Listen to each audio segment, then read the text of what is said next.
Pat yourself on the back because you are right here, right now, for a reason.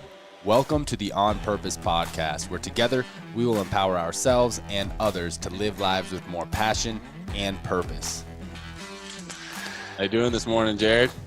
I'm doing great, my friend. We get to interact with each other and a special guest during this time of isolation. I'm getting some human interaction, and it's just made me realize how much I truly thrive on my communities.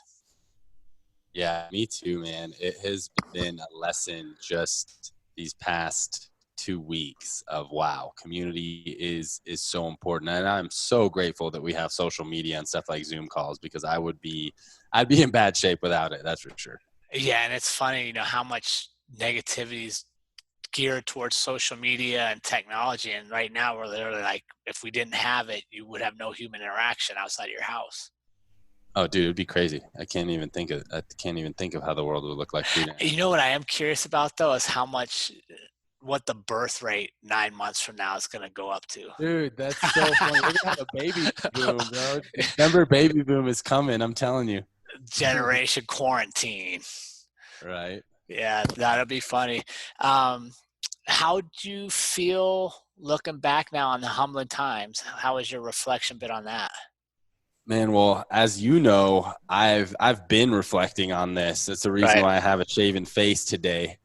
But it helped me take an even bigger look. My most recent, besides this whole coronavirus thing, my most recent humbling experience was my last jiu-jitsu tournament where I got injured. And I came in there so confident. I was training for my fight, so I felt like my skills were so up there, ready to compete, ready to win, ready to do everything. And in that first minute, I get injured. First match of the tournament, I didn't only lose, but I'm out for 6 weeks. That was just so humbling. And then on top of that, I'm already can't work out and stuff. And then the coronavirus hits. Yeah. So it's been kind of this humbling after humbling experience. But for me, I'm realizing more and more how necessary getting humbled is. And that's why I've really switched gears and really focusing on humility moving forward. I think it's just a critical piece in being your best and really finding purpose in your life. Yeah, I agree. I think it's the checks and balances, right? When everything's smooth sailing, everything's going well, sometimes you forget how much it really means to you. You forget about analyzing your process to see if you need to improve. So, for me, that's been a huge thing right now, having all my businesses shut down, losing contracts because of no fault of my own. You have a choice. You can sit and kind of feel bad for yourself, or which I did. Don't get me wrong. I took a couple of days. I was like, oh, this is awful. Like I should quit all of this. I need to go in a different direction. But now I'm to the point where okay, we've been humbled. So let me look at my process. Let me look, is there something I should have been doing that I didn't do that would make me less vulnerable to this in the future? So I think it's a great time, and I honestly think what we're going through now is going to be good for all of us in the long run if people look for, what do I need to change in my life to make sure this doesn't happen again, instead of just sitting back thinking none of this is our fault, because it is our fault. Yeah, most definitely. It'll be interesting to see how the world looks on the other side. Oh, man, I can't wait. I just can't wait to get out of my house and be able to actually talk to people and shake hands and not walk through the grocery store and everybody's so far apart. Except for the lady that just ran in front of me and took the last of the paper towels last night. I'm like, you violated my foot rule. Dude, Taya and I went to the store, and there was literally one 2-pack of paper towels left in the whole thing. Mm-hmm. And we come around the corner, and I see it, and I'm coming this way, and she's coming the other way, and she beat me to it, man. Oh, how funny.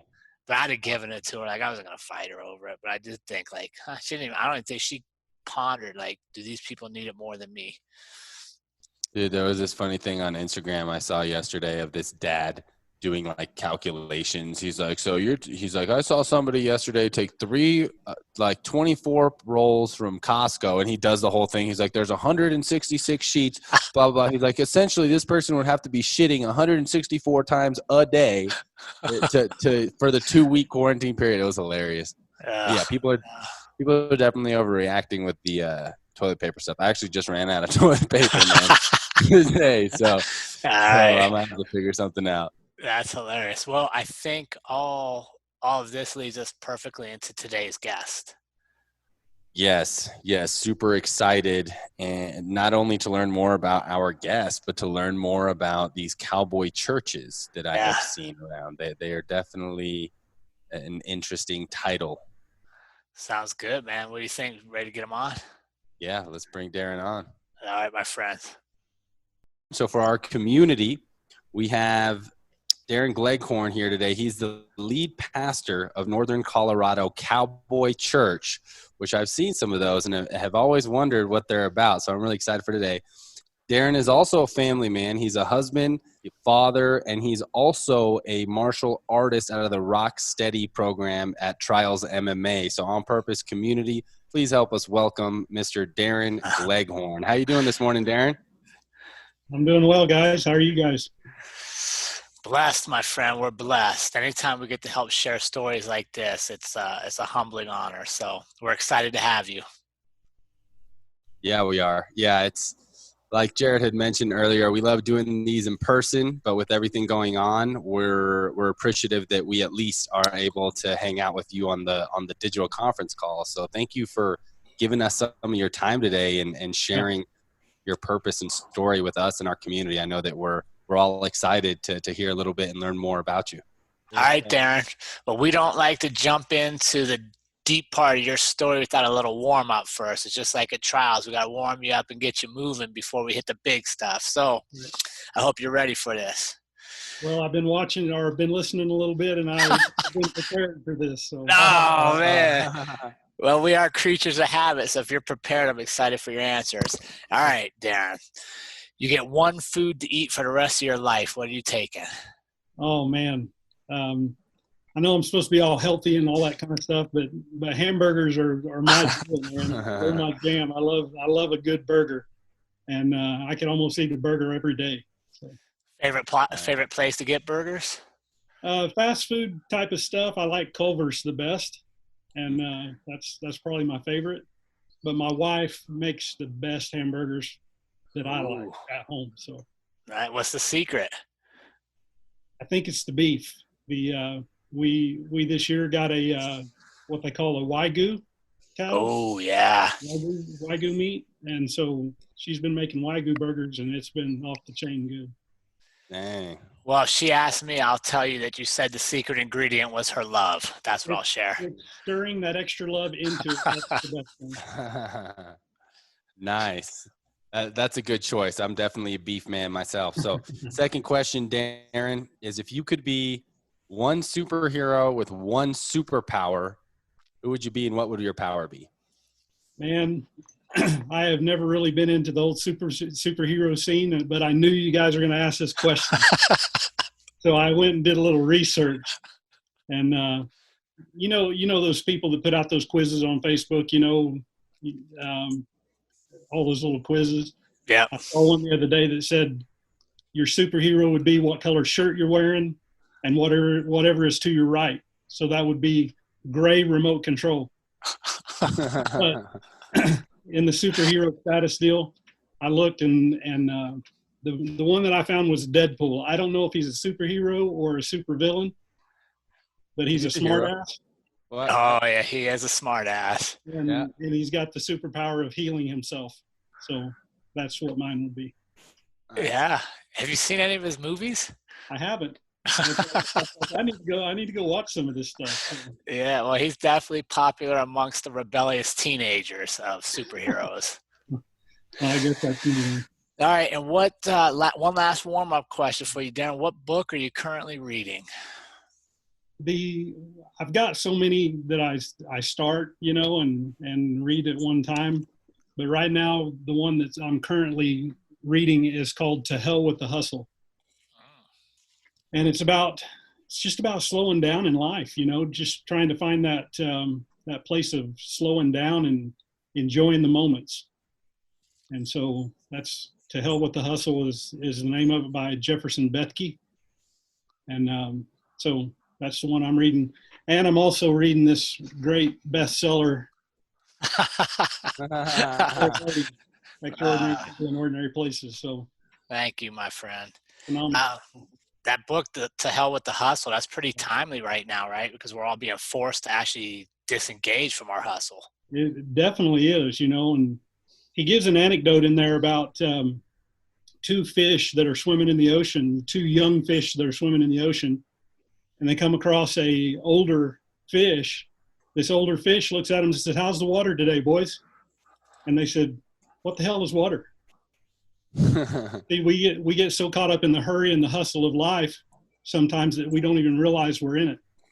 And this book is really bringing the awareness of slowing things down, enjoying the moment, learning how to better focus on hustling and hurrying in our normal everyday life by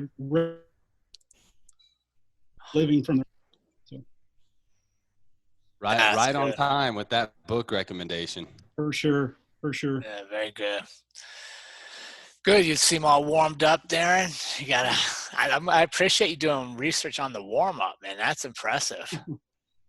Man, I listened to Dan Oblinger. Yeah. Is that how you say his name? Yeah, the hostage negotiator. Yeah, hostage negotiator. And I listened to Patrick the other day, and man, what phenomenal guys you got that I get to be a part of on this podcast. It's pretty phenomenal. Yeah, we love it. And that's a great segue into a little bit of your story, Darin. So if you would, why don't tell us kind of how you stumbled into your purpose in life and what events led you there? Man, I would say just life led me there. I grew up in church all my life. My mom took me and my brother to church, and kind of from the time I was 3 years old till I was 17 years old, was in church every week, every time the doors were open, so to speak. And in that, I kind of lost interest in the organized church and denominational church and things like that, and just ran as hard and fast as I could from it when I went to college.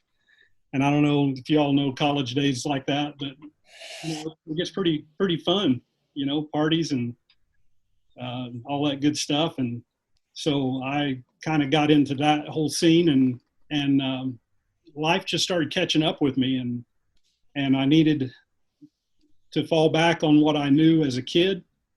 And so I one night gave my life back to God and just said, I can't do this on my own. I need your help. And so I did that, and I began to go to rodeos, and I was kind of in the cowboy scene at that time, and excuse me, started going to some rodeos and things like that. Got hooked up with some guys that were in ministry doing cowboy stuff, rodeos, things like that.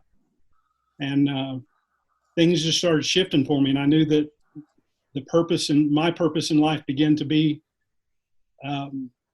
like Ali said about my introduction a while ago, is pioneering people into a purposeful relationship with God. And so that's basically where I went, and things fell into place to where we started a cowboy church in here in Northern Colorado in May of 2000. And so here we are almost 20 years later. Wow. That's a good run.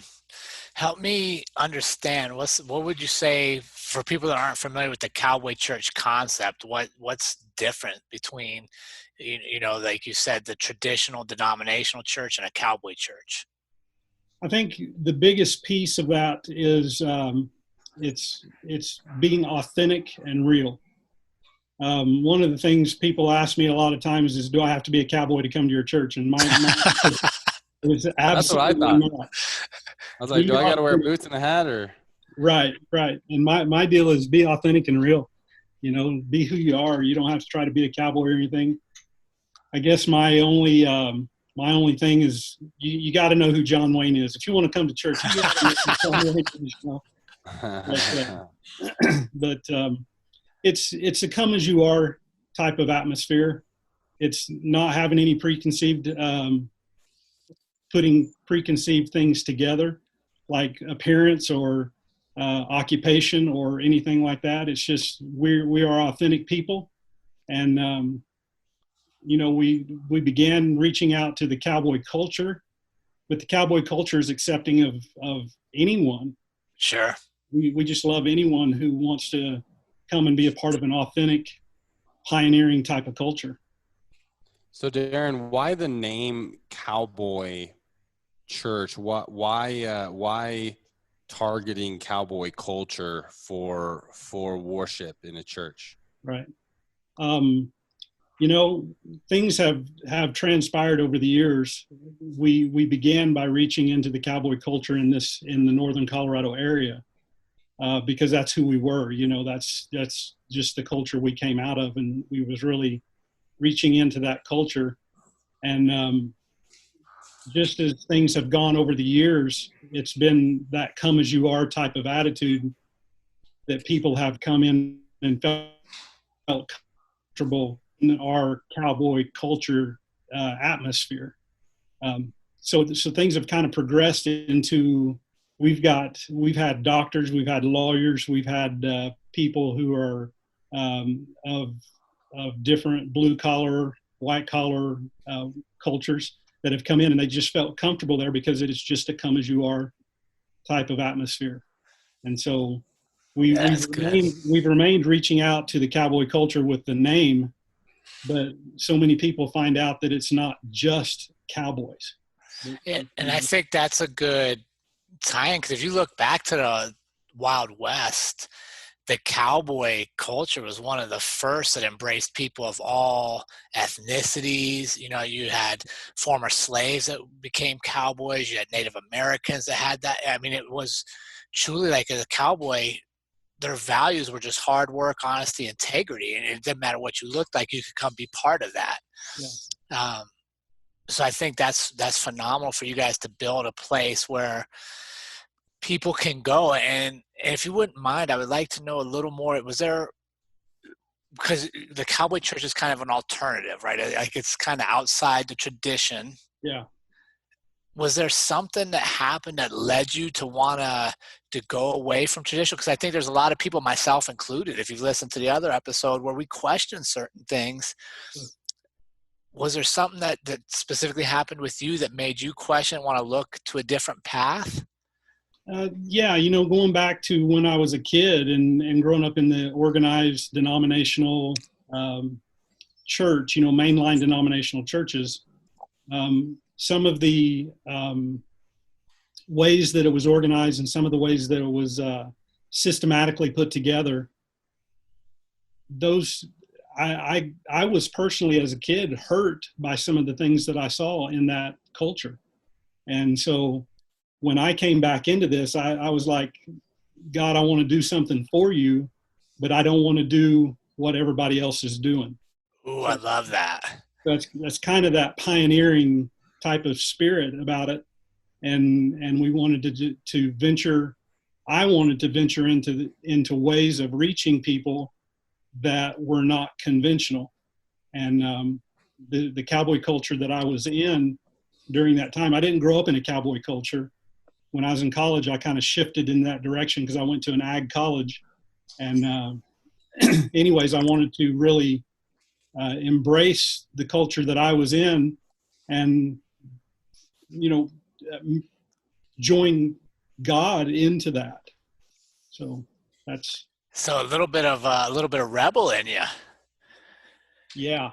I love it. Let's dig a little deeper into that, Darin. I know sometimes, so for us as the interviewers, it's our job to really trying to get you to dig deeper, get a little bit more vulnerable, and like you said, be a little bit more genuine and real. Do you have maybe a specific moment or experience in your college years that was really the turning point when you're like, wow, maybe it was, for some people it's really impactful of sometimes a very negative experience that you come out of partying too hard, alcohol poisoning, whatever it was. Was there a specific experience that really woke you up and led you to church? Yeah. there was a culmination of many things that happened in that season of my life, and never got into any hardcore drugs, never, smoked pot or anything like that. But I was a pretty vulnerable drinker, during that time, and was partying pretty heavily. And one of the things in the cowboy culture, if you've ever seen the movie 8 Seconds, it's, one of the lines in there is we're cowboys, we're drinking, loving, fighting cowboys. And that was the life that I was living at that time. And coming out of the church as a kid, I kind of felt heavy doing those things that were taught to me as being wrong in the conventional church. And so, a couple of girlfriends breaking up with me, and some big relationships failing in that time, on the verge of possibly being an alcoholic through trying to kill the pain of those things, is when I was in that place. I was reading a book at that time. I can't remember the name of it. Is by the author Tony Robbins, Finding Your Power or something like that. I was reading that book, and he was really hitting on some things to find that higher power in your life. And it just so happens that I was culminating into a moment. I remember going to I was asked to go to a Cowboy Church service. That's why Cowboy Church is really an important thing to me, because I was in the cowboy scene. And a friend of mine that I was roping with a little bit, he said, "Would you come to my church? We're doing a Cowboy Church service." And it was that Cowboy Church service that I went to with a hangover. I had to sit down during the worship time because I was about to pass out or throw up, and that'd be kind of embarrassing to do in a church that you're visiting. Yeah. But it was during that time that I realized that I could walk in the Christianity that I was raised in and still be a cowboy and not, or find some peace where I was not finding peace where I was living at that moment. So wow, that's good. That transition. And have you found that your story and searching for that inner peace has allowed you to connect and quite honestly be a foundation for having your own ministry for 20 years? I think so. I think it's given me a platform to not judge people in how they live. Yeah. And if they're dealing with that pain, if they're dealing with trying to drown that pain or trying to get rid of it through substances or sex or whatever, that I can relate. I was there. And so really, jumping off of that diving board, so to speak, into their lives and saying that I can relate to you. I'm not here to change you. I'm just here to tell you what changed me. And so I think that's beautiful, Darin, because religion, scripture is so useful, but I think that our main books, you look at the Torah, the Bible, Old Testament, New Testament, the Quran, they're just written in a way that's really difficult to comprehend.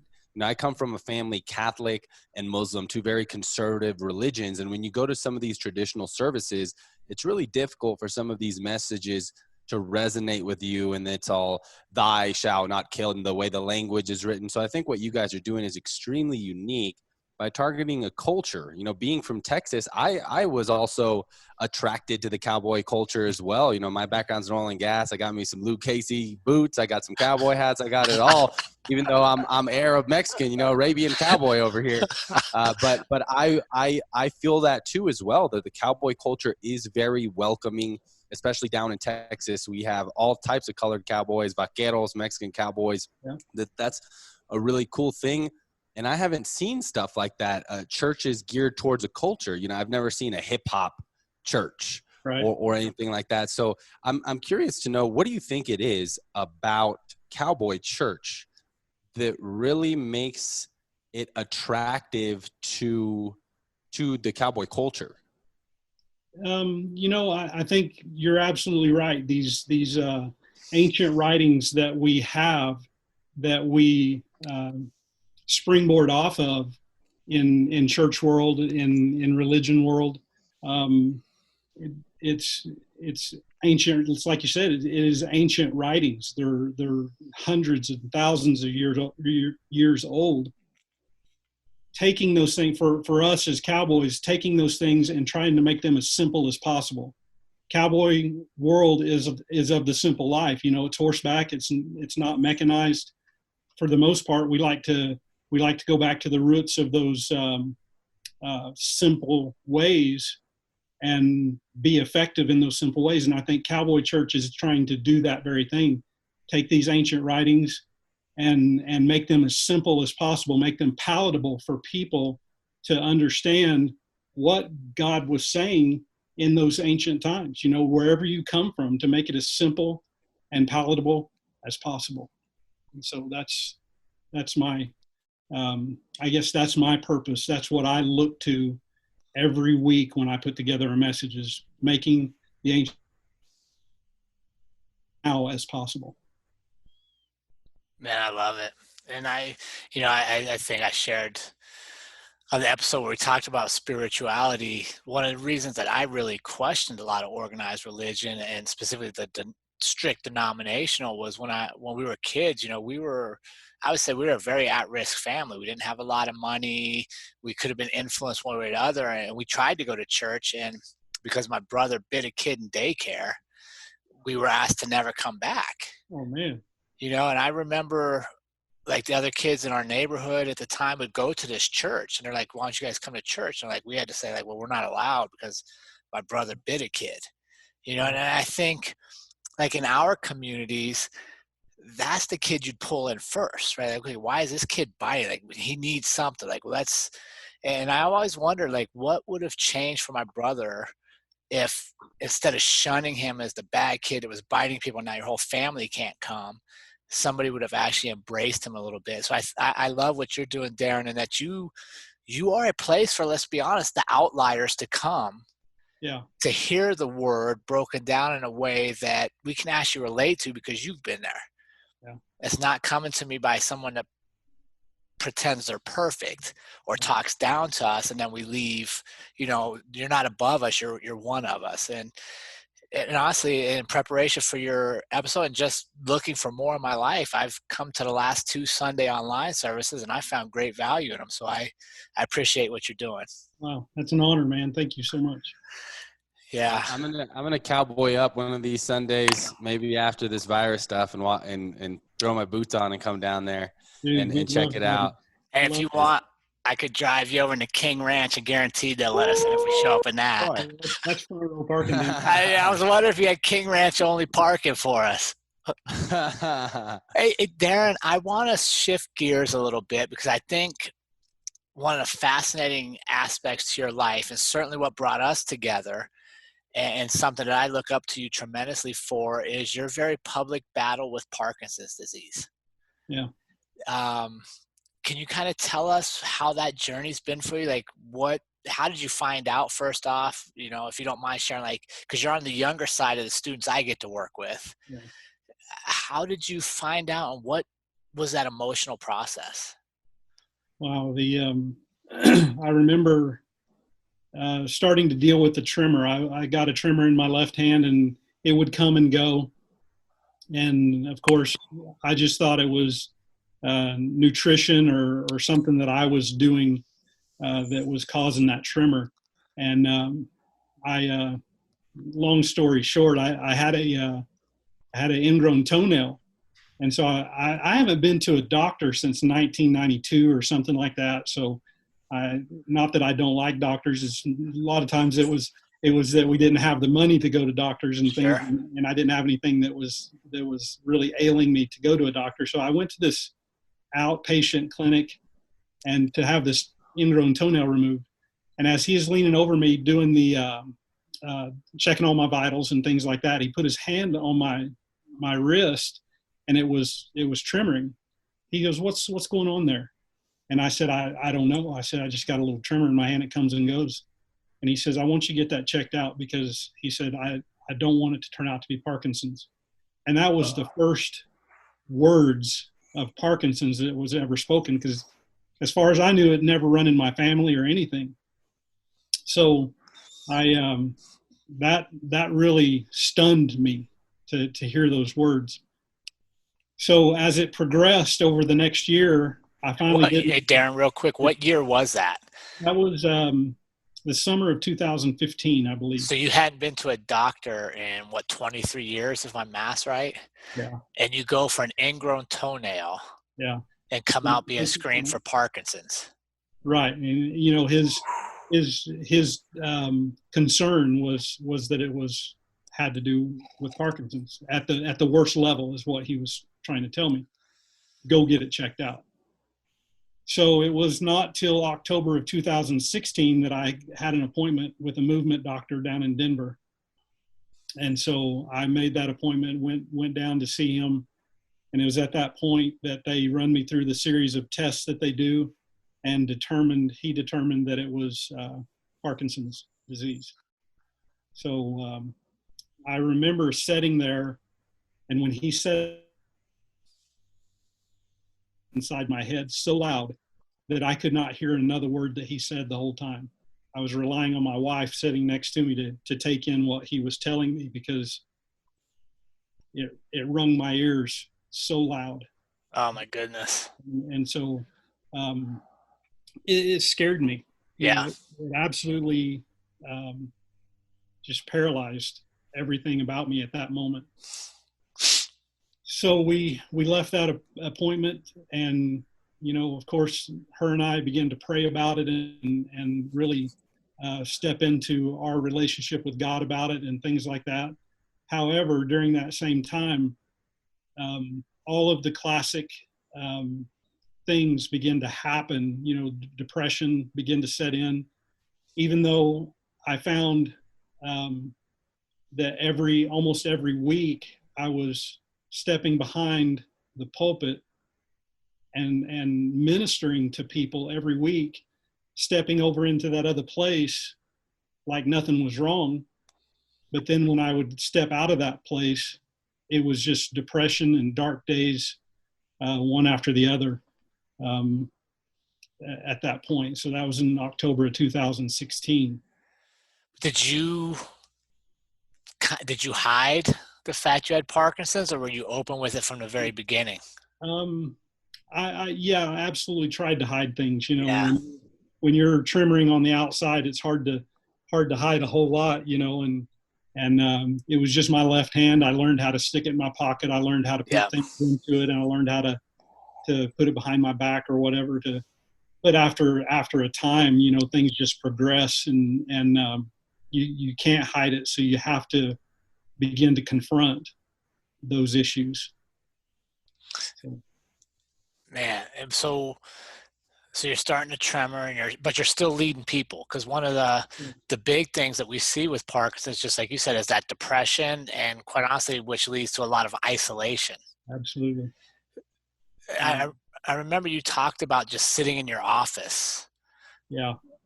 This office that I'm sitting in right now, I've got a couch on the other side of the room, and there would be days that the darkness is what I call it, just feeling the weight of the looking at my future, you know, envisioning my future with this disease and the progression of it, and saying, you know, what does my future hold? Because I'm in front of people all the time. And I would just come into this office, and I would pull the blinds, and I would go and lay on my couch, and I would just cry and just wish that the day was over. And I hated the mornings, I hated the days, I hated the evenings, I hated all those things, because anytime that I was consciously awake, I was tremoring and wondering about my future. Man, that's tough. And you're so young. Yeah. I mean, at the time I was, you know, diagnosed, I was 47 years old, and I'm 51 now, and it's, you know, it's definitely something that continues to weigh, you know, my future continues to weigh at what this is going to look like. Sure. And what led you to fight back? Because you're definitely now not sitting in that office with the lights off, wishing your days away. You're making the most of your time. So was there a conversation or interaction you had? What led you to the switch? Well, it was one of those dark days that was really, really bad. I don't know. My wife is in the next office over. We share a window and a door into our offices, and she knew when I would go into that place, and it was one of those days that I just wanted to quit everything. I just wanted to go hide and live in isolation. That she got online and found Rock Steady Boxing in Fort Collins at Trials MMA gym. And so she called and talked to Glenn Beach, and amazing man. And Glenn said, if you can get him to come with you, come and check it out on Monday. So we went over on a Monday. She told me about it. She didn't lure me into the situation, so to speak, but she told me, she said, I think this is going to help us. I was diagnosed. They wanted me to get on a medication that was very expensive that my insurance didn't cover. And so I chose not to take it. And so I was off of all medications and just letting this thing progress on the inside of me. And so she said, let's try this boxing class and see if we can get it to get the disease to begin to calm down, get your tremors to calm down, and how to deal with this. Little knowing of what it would do in my life. Because we come over there and we checked out one full session, joined the next session, went through our 3 free sessions, and then we joined the gym, and we have been there ever since. And that was a year ago, January of 2018. And I love the term "we." You said "we" so many times, and I think that is powerful because you and your wife work out alongside of each other every class. She is my corner man. She is my inspiration. And when I see her hit the bag or hit the mitts or kick the bag, I know that she is mean and bad, and I don't want to be on the bad side of her. So, no, and then you remember to say "yes, ma'am." Absolutely. Yes, dear. Yes, dear. Man, how did that impact the Parkinson's with the boxing? I was really hoping for a reduction in the progression of it. It really didn't reduce any of the progression, but what it did do was help my dark days. I can honestly say since January of 2018, I may have had 2 gray days in that whole time, maybe count on one hand how many gray days, but no dark days. I have not had a dark day since I started Rock Steady boxing at Trials Gym. And what would you attribute that to? Man, I think it's the exercise. I think it's the increased chemicals in the brain. You guys are athletes. You know what kind of chemicals are released into the brain. I have never in my life been a gym rat. I've never liked exercise. I may ride a bike, but that's about as much as my exercise would go at that time. Until that time, and now doing Rock Steady boxing.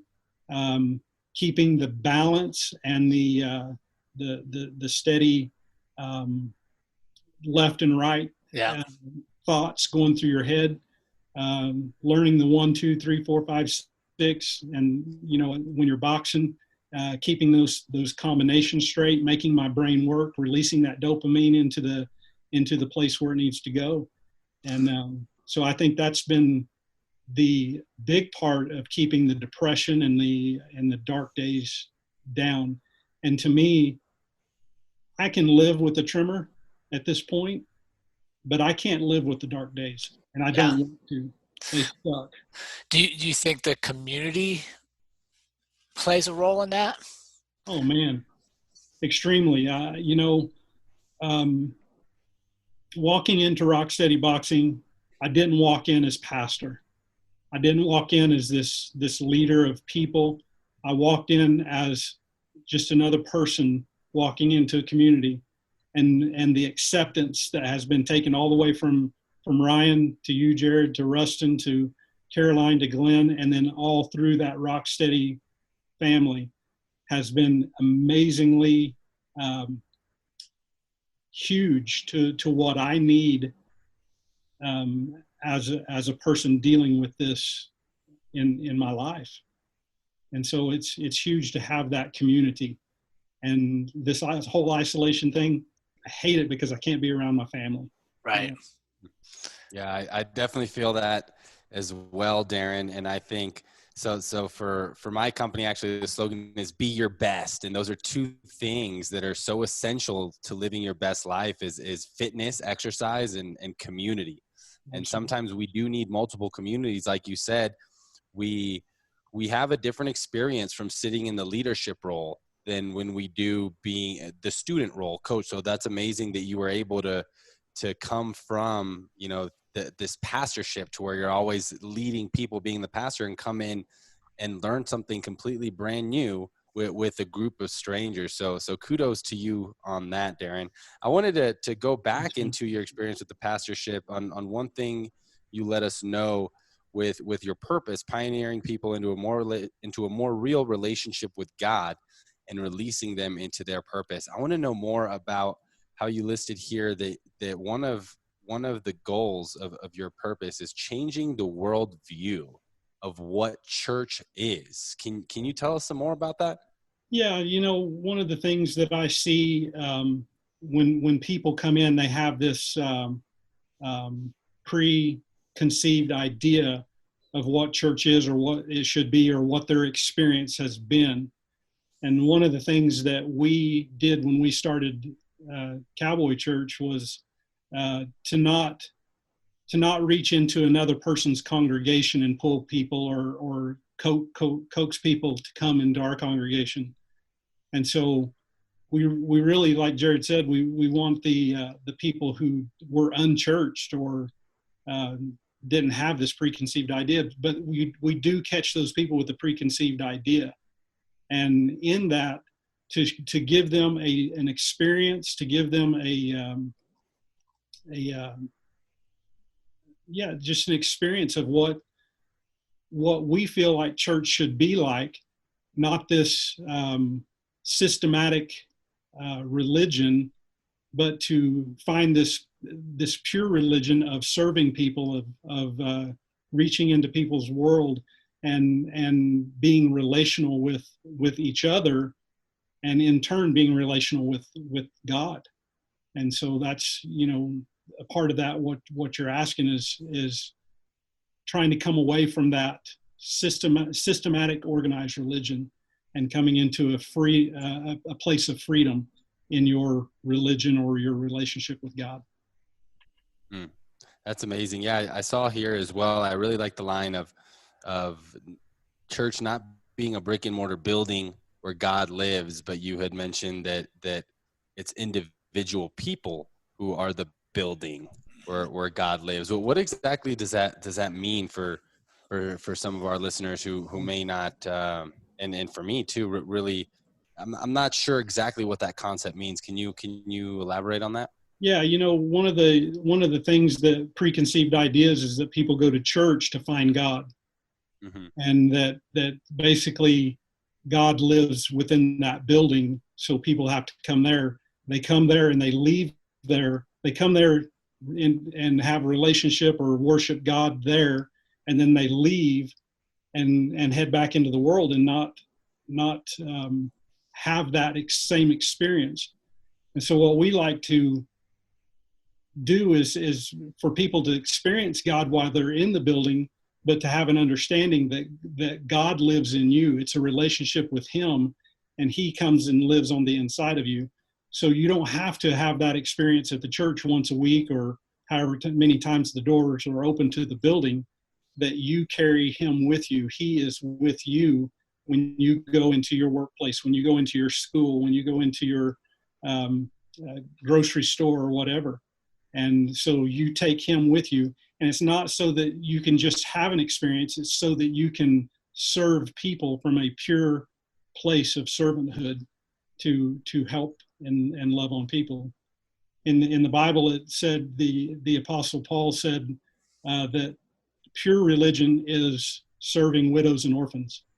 And so reaching into their lives and serving them and giving them a place of belonging. And so I think that there's a lot of people, they may not be physical widows and orphans, but they have the feeling of being a widow and an orphan on the inside of them. And it's up to us as the church to be the church outside those church walls. Wow. Yeah, that's awesome. I'm not as well versed as you in specific Bible quotes, but I do believe in the Bible that it does say that God makes us to his image and his liking, right? Something similar to where we ourselves do have God within us and have the ability to create our lives before us and then manifest things in our life before us, like similar to God. So I think that's an amazing concept. Thanks for sharing that. Yes, it's not for us to be God. It's for us. His son Jesus walked this earth in his image. We should be in that same mindset. In the Christian religion world, is to we had those bracelets out years ago. That's WWJD. What would Jesus do?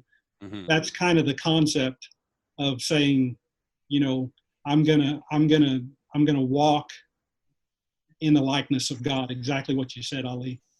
Yeah, that's good you asked that, Ali, because that was a question I had as well, is what does that mean? And so help me understand if I'm hearing this right, but what I take from that is you're almost empowering me and telling me I have a responsibility to act certain way, right? Like I have an obligation to create relationships with people and to uplift people and to serve other people.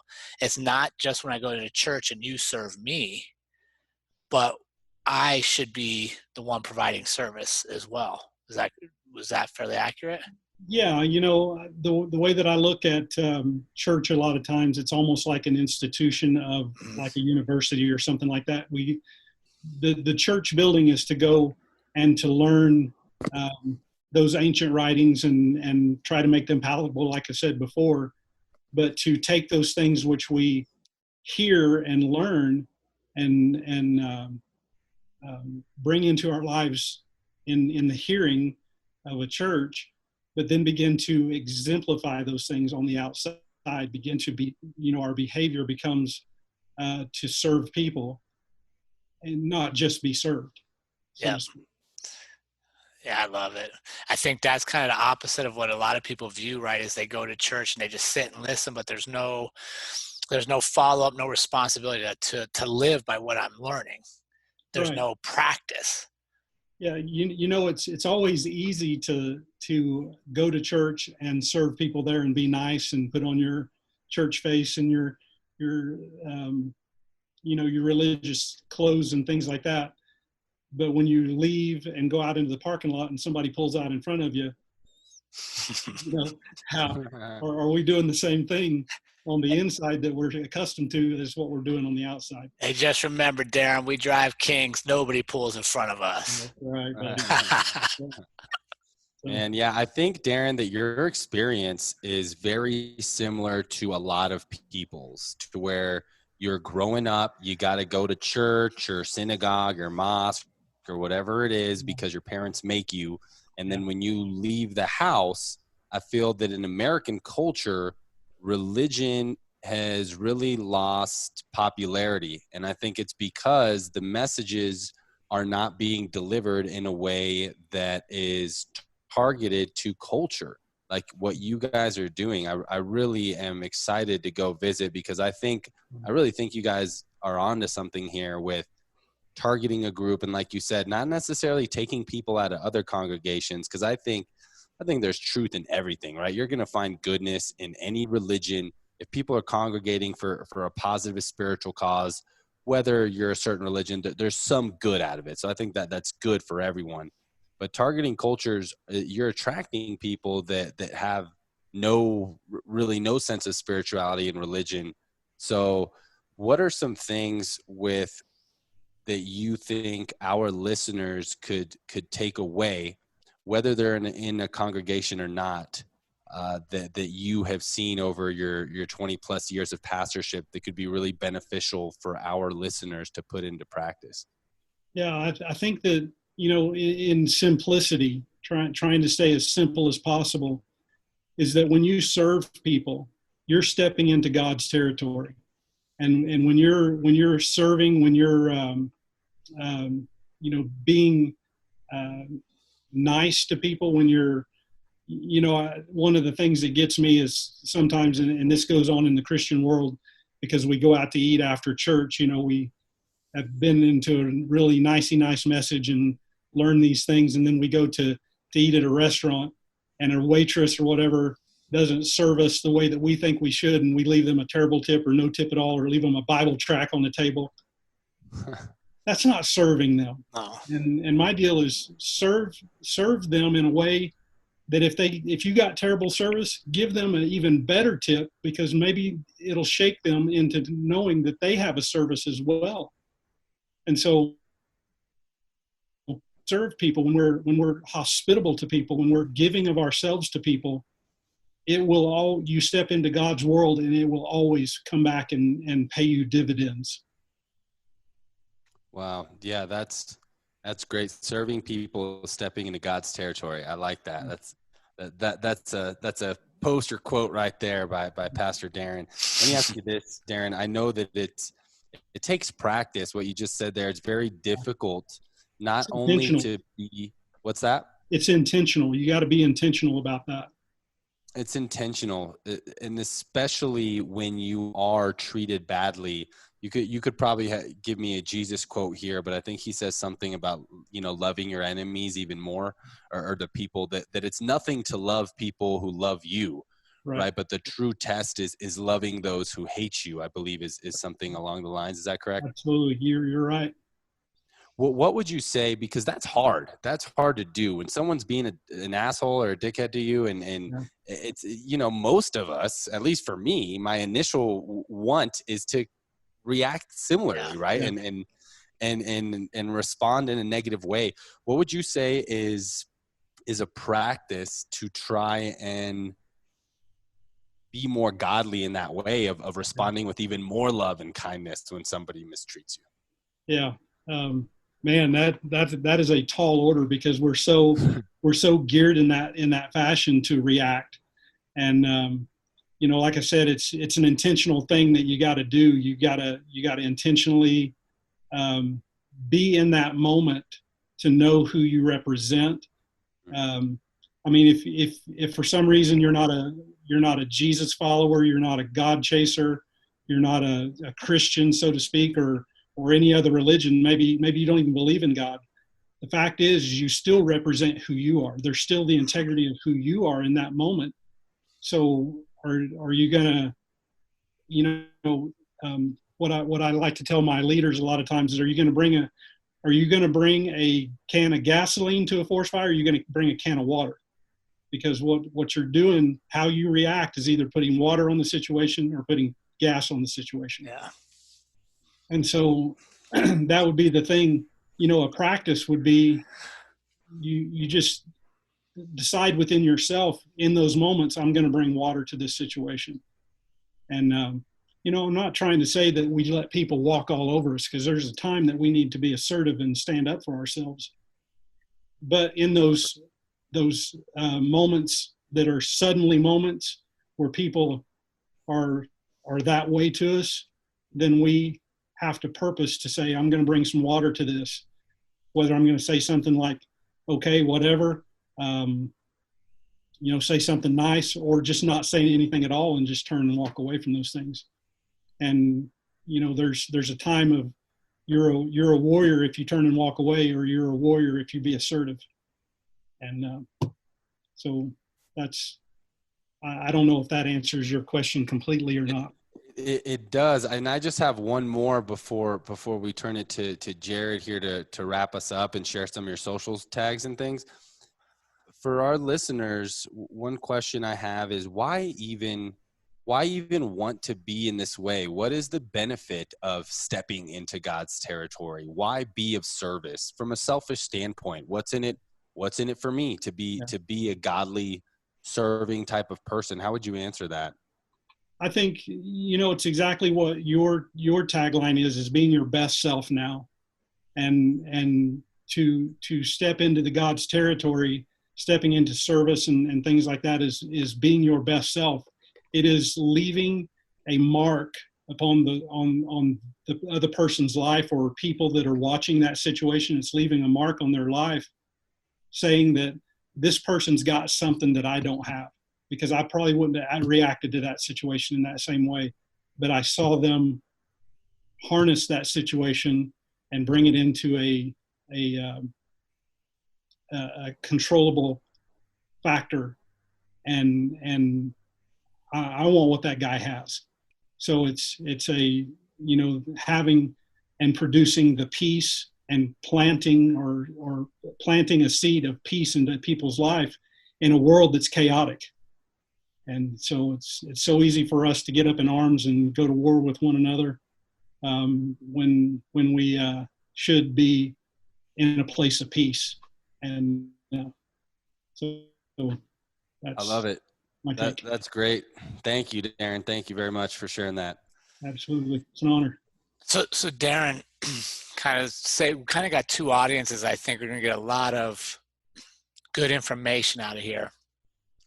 One is just our general community, but two, even more, is maybe our Parkinson's community, those that are engaged in that fight. So if you could share one or two tidbits or experiences, quick nuggets for somebody that's maybe recently diagnosed or somebody in their family and they're in that dark place, what would you share with them to help get them out of that?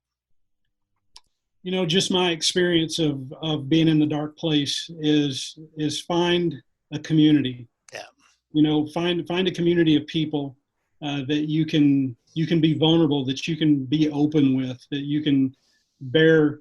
Even if you're feeling like crap that day, you can walk in and not have to put on airs, but you can say, I feel like crap today. And they gather around you and motivate you and help you get through those dark moments. And the Rock Steady boxing community, I've been in one other Rock Steady boxing community back in Oklahoma, where I'm from, and it was the same kind of family. Even though it wasn't the same kind of workout, it was the same kind of family to be vulnerable with and be able to step into those to get rid of that darkness in your life. And the other one is you gotta exercise. I was totally against exercise before this, and now I'm in the best shape of my life. I've released those things into my body that need to fight against this disease. And I love that. And I think for all our listeners in our On Purpose community, what Darin said is exactly what we've been talking about many times, right? Your circle of five, your community. It's a place to go where you can be vulnerable. It's a place that's going to hold you accountable to where you have to show up or they're going to check on you.